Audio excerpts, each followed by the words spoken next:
You ask Tiger to solve. This deals with linear equations with one unknown.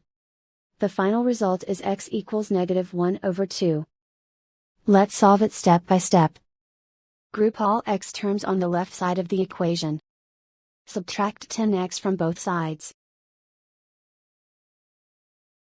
Group like terms.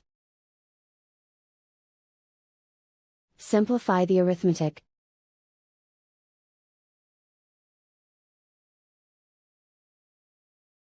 Group all constants on the right side of the equation. Add 2 to both sides.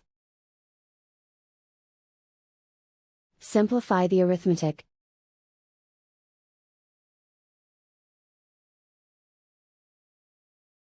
Isolate the x. Divide both sides by -4. Cancel out the negatives. Simplify the fraction. Move the negative sign from the denominator to the numerator. Find the greatest common factor of the numerator and denominator. Factor out and cancel the greatest common factor. And so the final result is x equals -1/2.